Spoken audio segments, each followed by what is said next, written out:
Glowing ang Pasko dito sa Pampanga. Welcome to the glowing Christmas Park at Lakeshore Philippines. Isang bonggang holiday destination na siguradong magpapasaya sa buong pamilya. 5, 4, 3, 2, 1! Ladies and gentlemen, kadalan, welcome to the Lakeshore Philippines! Imagine this island light show on the lake at twinkling displays everywhere.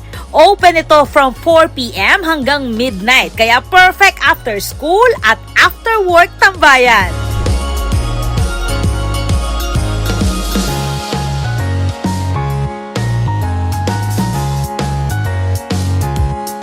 Over 40 trucks ang nagsaserve ng lahat ng cravings mo, from pizza, Asian dishes, barbecue, hanggang sa cozy coffee blends. Pero wait, there's more. May fun raffle pa with a whopping 250,000 pesos grand prize. Imagine, nag-enjoy ka na, may chance ka pang manalo. Promo runs until mid-January, kaya go na! And then meron din kaming raffle every month. No? I think ito rin yung kakaiba for this year.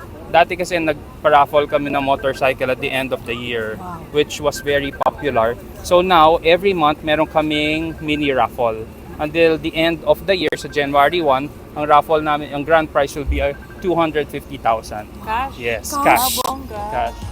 Sabi nga ni Architect BJ Mangyo, Chief Operating Officer ng Lakeshore Philippines, Lakeshore is literally glowing as they celebrate their 25th anniversary. So glow. Sabi nga namin, we're celebrating 25 years ngayon sa Lakeshore. So usually ang 25 is associated with silver.